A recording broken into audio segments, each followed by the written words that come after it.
Sud Radio, midi 14h, Maxime Liédo sans réserve. On est ensemble pendant 2 heures jusqu'à 14 heures pour aborder les sujets sans langue de bois avec les meilleurs invités du jour. Et j'ai le plaisir de recevoir en studio Gérald Kierzek. Bonjour. Bonjour, vous êtes médecin urgentiste à l'Hôtel Dieu de Paris et vous travaillez aussi du côté de Doctissimo. Je suis directeur médical de Doctissimo, exactement. Médical de Doctissimo. J'avais envie de vous inviter parce que quand on se plonge en réalité dans la presse cette semaine et qu'on tape et qu'on aperçoit le mot hôpital, ce sont rarement pour des bonnes nouvelles. Les parkings sont payants, on apprend qu'on attend de plus en plus aux urgences, on a l'impression, si vous voulez, que l'hôpital s'effondre. On a eu les chiffres aujourd'hui, fraude massive à l'assurance maladie, c'est 628 millions d'euros. Et en plus, début de semaine, le classement mondial des hôpitaux est tombé. 2400 hôpitaux classés dans 30 pays différents. Et la France sort du top 10. Il est loin le premier système au monde qui était la France, qui était le meilleur système de santé au monde. Vous savez, on en a entendu, on s'est gargarisé avec ce classement, c'était les années 2000 et c'est vrai que nous on assiste, alors nous professionnels, depuis des années à une dégringolade, mais maintenant les patients assistent à cette dégringolade. C'est-à-dire que l'époque du meilleur système de santé, l'époque où on pouvait avoir un examen, un rendez-vous chez un spécialiste ou même un médecin traitant, elle est malheureusement révolue. Moi j'avais écrit, et notamment pendant la crise du Covid, on est en train de se tiers-mondiser. Et oui, on est en train de se tiers-mondiser en France parce que notre système de santé, il faut 2 choses maintenant. Il faut avoir le carnet d'adresses, c'est-à-dire pour avoir un rendez-vous. Moi, comme tous mes collègues, on passe on reçoit des coups de fil tous les jours de gens qui n'ont pas d'IRM, qui ont besoin de tel ou tel rendez-vous, qui ont besoin d'un deuxième avis. Donc la première chose qu'il faut avoir, c'est un carnet d'adresses. Et la deuxième chose qu'il faut avoir, c'est de l'argent, parce que il y a aussi un problème d'accès aux soins, notamment dans certaines régions. Et ces 2 conditions, c'est ce qui fait que vous êtes bien soigné ou mal soigné. Et ça, c'est problématique parce que notre système de santé, c'était un système qui était ouvert à tous. Après la Seconde Guerre mondiale, c'était la sécurité sociale. On était soigné en fonction de ses besoins. Là, malheureusement, il y a des pertes de chance. Oui, seulement quand vous dites l'hôpital français se tiers-mondise, je me souviens de plateaux télé durant le Covid, notamment au cœur de la crise, où quand on expliquait qu'en réalité, ça faisait des mois, des années que l'hôpital public était en train de s'effondrer, on nous disait, mais enfin, pas du tout. Là, c'est parce qu'on a une énorme crise. Sauf qu'on a l'impression qu'on a plusieurs crises, plusieurs fois par an, pour pas dire 365 jours dans l'année. La crise, elle était conjoncturelle? Non. C'était pas lié au Covid, elle était structurelle. Et ça, on a fermé les yeux là-dessus. Et malheureusement, on aurait aimé, moi j'ai passé mon temps pendant la crise du Covid à dire, ok, il y a une épidémie qui est une épidémie plus grave que les autres années, etc. Mais chaque année, la grippe, c'est une épidémie qui fait déborder. À chaque fois bien qu'il y a une allergie sûr, la canicule, l'été, tous les étés, vous avez des plans blancs qui sont déclenchés. Or, le plan blanc, faut rappeler ce que c'est. Le plan blanc, c'est en cas d'attentat, c'est en cas de catastrophe. Or là, dès qu'il y a la grippe, dès qu'il y a des allergies, c'est déclenché. C'est devenu l'outil de pilotage un peu de l'hôpital. Dès qu'on a un problème, des urgences qui débordent, des ressources humaines qui n'arrivent pas à gérer, etc. Hop, on déclenche un plan blanc. Mais tout ça, ça montre quoi? Ça montre que la moindre goutte d'eau va faire déborder le vase qui est extrêmement plein. Plein de malades. Et moi, je ne culpabilise jamais les gens d'aller aux urgences, parce que si les patients viennent aux urgences, c'est qu'ils n'ont pas d'autres solutions ailleurs. Alors quand vous dites l'hôpital est en crise, c'est pas l'hôpital qui est en crise, c'est le système de santé qui est en crise et qui se tiers-mondise. C'est pas uniquement un problème d'hôpital. On parle souvent des urgences. Quand je vous entends, donc on attend de plus en plus aux urgences. Globalement, on assiste à une tiers-mondialisation, de nos hôpitaux. Tiers-mondisation. On devient le tiers-monde. Oui, c'est ça. Mais donc qu'est-ce qui fonctionne? Parce que ça coûte de plus en plus cher, donc on est quand même très très loin de tous ceux pourquoi on a l'impression de payer depuis des années, parce que ça nous coûte un pognon de dingue, pour reprendre une expression bien connue. Et c'est pour ça qu'il faut arrêter de mettre de l'argent dans le système de santé. En tout cas, faut pas en mettre plus. Le problème, il est que ceux qui dirigent le système de santé depuis 20 ou 30 ans, ce sont des technocrates, ce sont des administratifs, et il y a un poids de l'administration qui prend des mauvaises décisions au détriment des soignants. Donc il faut remédicaliser ceux qui gouvernent, ceux qui décident, puisque ça fait 30 ans qu'on va dans le mur, ça fait 30 ans qu'on met toujours plus d'argent, et cet argent ne va pas aux bons endroits.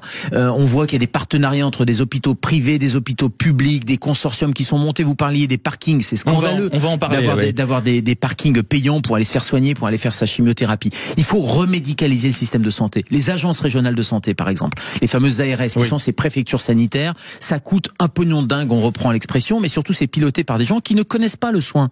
Comment voulez-vous que ceux qui dirigent, qui ne connaissent pas le boulot, puissent prendre les bonnes décisions? Donc à un moment donné, il va falloir rééquilibrer les pouvoirs. Le directeur d'hôpital, il a son rôle, c'est un directeur administratif et financier, mais il faut à tout prix avoir un directeur médical, par exemple. Et ça, c'est valable à tous les échelons. C'est valable à l'échelle de l'hôpital, c'est valable à l'échelle de l'agence régionale de santé, et c'est valable à l'échelle du ministère. Je ne suis pas sûr actuellement, on a un très bon ministre qui s'appelle Yannick Neuder, je dis très bon pourquoi ? Parce qu'il connaît très bien les problèmes, il a fait le très bon diagnostic et il connaît le traitement. Mais sauf qu'il moi, n'a j'ai pas les l'impression que tous les moyens. ministres de la Santé font les, on va dire, les pas trop mauvais diagnostics. Le problème, c'est quand il s'agit de le résoudre. Mais parce qu'il peut pas mettre en œuvre, parce qu'il a une administration qui est pléthorique, il a des technocrates qui sont là et qui rigolent en disant le ministre va changer, nous on est toujours là, et ces mauvaises décisions, ça fait 30 ans que ça dure. Donc à un moment donné, c'est une vraie révolution qu'il faut dans le système de santé. Faut remettre à plat, faut arrêter d'injecter le Ségur de la santé dont on avait parlé. Olivier Véran, qui était ministre de la Santé, avait dit ça y est, on a sauvé l'hôpital, mais ça n'a rien sauvé du tout, sauf que ça a encore dépensé plus d'argent.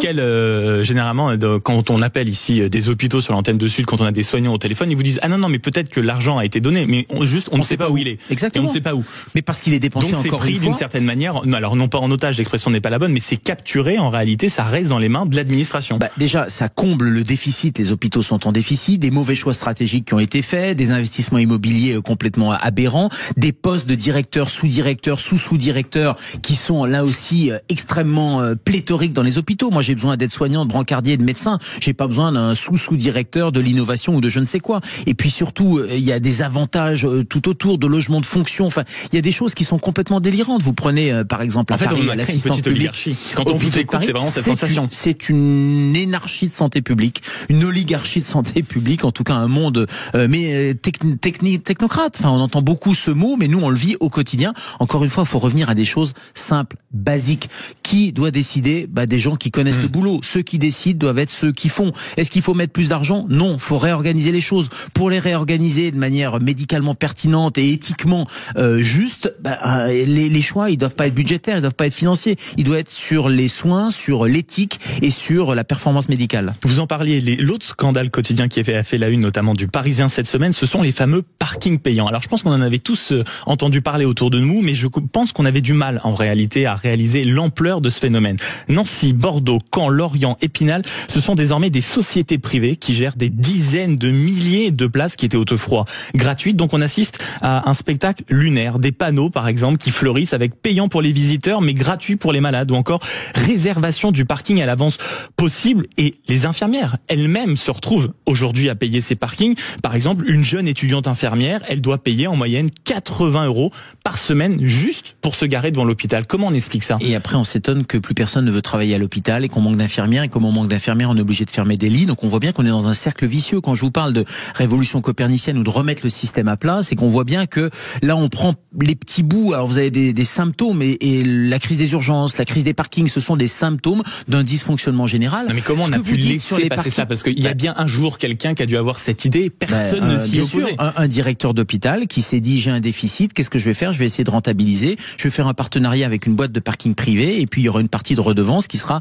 payée à l'hôpital pour pouvoir combler le déficit. Mais voilà, dans toutes les strates d'administration que vous décrivez depuis tout à l'heure, il n'y a pas une personne chargée d'une certaine éthique qui à un moment alerte en disant écoutez, on va pas commencer à faire payer et les personnes qui viennent travailler et les gens qui rendent visite, ou même parfois les malades eux-mêmes qui doivent venir 3-4 fois par semaine dans l'hôpital. Ça s'appelle avoir un esprit normal. Ça s'appelle avoir une vision de bon sens. C'est censé descendre du ministre et redescendre à toutes les strates. Et malheureusement, du ministère, et encore une fois, côté administration, jusqu'aux agences régionales de santé, jusqu'à l'hôpital, eh bien, vous avez des gens qui ont un formatage par ligne budgétaire. On en avait parlé pendant le Covid en disant les soignants avaient repris les manettes, et puis les tableaux Excel avaient disparu. Mais dès que le Covid est passé, les tableaux Excel ont repris le pas. Et le tableau Excel, il dit, tiens, j'ai un déficit. Je peux avoir une rentrée financière. C'est par le parking. Donc, je vais faire des parkings payants. Mais la déontologie, l'éthique, un soignant, il a un code de déontologie.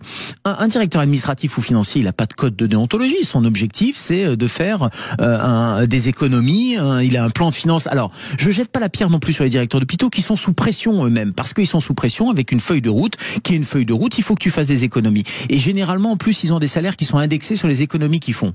Donc ça les pousse, bien sûr. Donc généralement, plus ils arrivent à faire d'économies, plus ils se disent parfait, parce que tu auras ta prime ce mois-ci. Comme dans une boîte.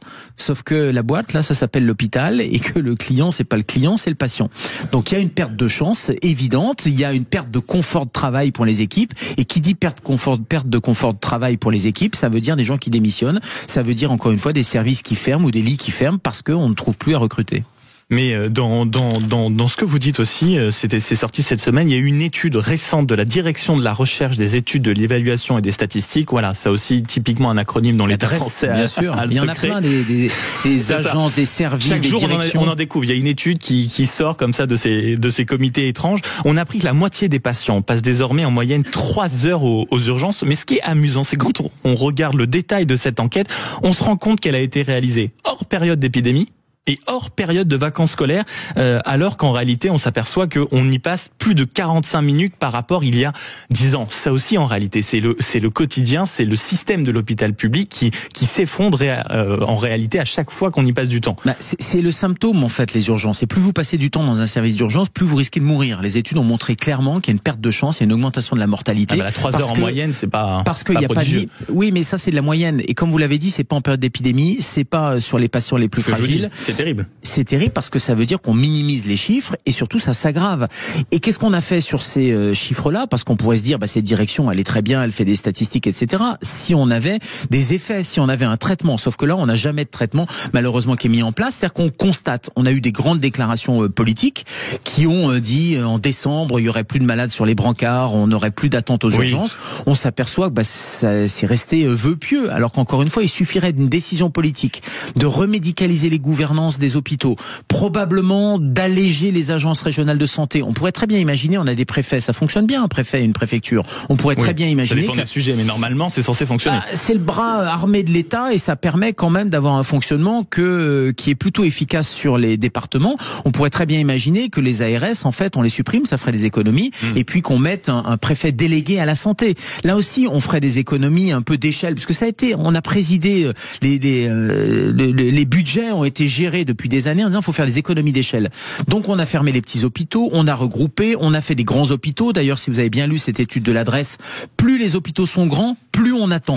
C'est-à-dire qu'on a fait des économies. Plus c'est censé être performant, plus on s'égare. C'est l'inverse. On a dit big is beautiful, mais non, il faut des petits hôpitaux, il faut des hôpitaux de proximité. Vous savez, il y a 2 mots qui devraient être la feuille de route du ministre de la Santé. C'est l'humanité et la proximité. Il faut revenir à un système de proximité avec un médecin traitant, motiver les gens, des hôpitaux de proximité, des maternités de proximité et de l'humanité. Il faut arrêter de penser que les grandes structures sont humaines, elles sont inhumaines. Résoudre les gros problèmes. Vous parliez de proximité, c'est aussi notre mot d'ordre ici à Sud Radio, et ceux qui les savent généralement appellent, et c'est un très bon réflexe, sachez-le, le 0826 300 300. C'est le cas de Marc qui, en écoutant notre conversation, Gérald Kierzek, a eu envie de réagir. Bonjour Marc.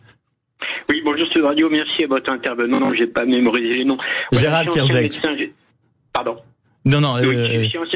Allez-y, Marc. Je suis ancien médecin généraliste et je vais des études de médecine. Pourquoi est-ce qu'on a unifié les facultés pharmacie, médecine, dentaire, kiné, tout ça en une seule année? Pourquoi au bout d'un trimestre, le gars qui a voulu faire médecine, on lui dit tu pourras pas?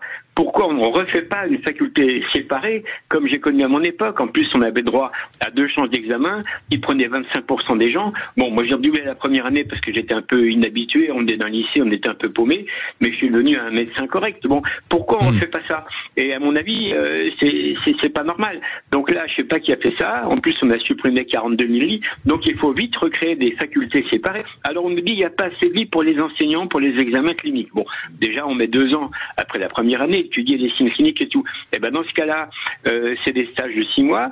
Et ben pendant 3 mois, l'étudiant il va voir le malade au lit, et puis l'autre il suit les cours, puis il voit les malades en télévision, en enseignement filmé, voyez. Mais si je vous écoute, Marc, pour vous, quand on évoque tous ces sujets, et quand je posais la question tout à l'heure, où est passé le premier système de soins au monde, vous avez l'impression quand même que ça part de la base, c'est-à-dire des études. Voilà, absolument. Pourquoi d'abord ne pas faire un deuxième examen? Pourquoi regrouper tout en une seule fac? Le prétexte, c'est de dire les hôpitaux n'ont pas assez de place en médecine, en tout cas les hôpitaux pour la médecine n'ont pas assez de lits. Mais je veux dire que l'enseignement, on avait le professeur Teco qui enseignait la cardiologie, il avait fait des films, on voyait le patient de dos, on pouvait écouter à la télévision, pas sur les écrans, maintenant sur ordinateur ça pourrait se faire facilement, les bruits du cœur et tout. Donc ça, il n'y a pas assez de lits pour les étudiants en médecine. C'est faux. Il suffit sur le semestre, c'est par semestre que les spécialités se font, que la moitié du temps, les gens viennent à l'hôpital. Bon, il y a les cours le matin ou le contraire, le cours l'après-midi. Bref, la moitié des étudiants viennent des visus voir les patients au lit, et puis les autres les voient à la télévision. Puis le trimestre suivant, c'est l'inverse. Ce qui fait qu'il y a réorganiser ce qui se passe au niveau des études. Merci beaucoup de nous avoir appelé au 0826 300 300. Marc, à très bientôt sur l'antenne de Sud Radio. Gérald Kierzek, c'est vrai ce que dit Marc, c'est-à-dire que il a raison, entre les études de médecine il y a 25 ans et ce qui se passe aujourd'hui, on a l'impression qu'il y a un gouffre, et ceci explique peut-être cela. Ce qu'on voit surtout, c'est qu'il faut repenser le système de A à Z. Vous savez, après la Deuxième Guerre mondiale, il y a eu les ordonnances de 1958, ce qu'on appelle les ordonnances Debré, qui ont créé les CHU, les centres hospitaliers universitaires. Pourquoi ? Parce qu'on avait un problème d'organisation des soins, fallait retenir les gens à l'hôpital pour pouvoir soigner les malades, etc. C'est le même type de réforme qu'il faut refaire. Il faut repartir de la base. Est-ce qu'il faut avoir des grands hôpitaux ? Probablement, il en faut un par région, mais il faut repenser un maillage territorial. Il faut revoir les facs de médecine et les études de médecine, ça c'est clair, parce qu'actuellement vous avez un système qui est extrêmement élitiste avec des ultra spécialistes. Or on a besoin de médecins généralistes au contact de la population. Donc du début des études jusqu'à l'organisation des soins à l'hôpital, clinique, bien sûr, il faut tout remettre à plat. Mais ça, c'est uniquement une vision politique qui permettrait de le faire. Merci beaucoup Gérald Kierzek, médecin urgentiste à l'Hôtel Dieu de Paris et directeur médical à Doctissimo. C'est bien ça. Exactement. Merci beaucoup d'avoir été avec nous sur Sud Radio. Où est passé le meilleur système de soins au monde? C'était le cas pendant des années. Je crois que vous avez eu quelques éléments de réponse. Et comme si Marc, vous avez envie de réagir, c'est le 0826 300 300, l'application et les réseaux sociaux Sud Radio. Dans un instant, c'est une voix, une vraie voix, une grande voix du barreau de Paris. Il est craint par les politiques, il est craint par ses adversaires. Jean-Yves Le Borgne pour la loi sur le narcotrafic. Est-ce qu'on tombe désormais, malgré notre lutte saine contre beaucoup de dangers, le crime, le narcotrafic, bref, est-ce qu'on se dirige petit à petit vers un monde sans liberté? Sa plaidoirie, c'est dans quelques instants. Vous êtes sur Sud Radio. À tout de suite.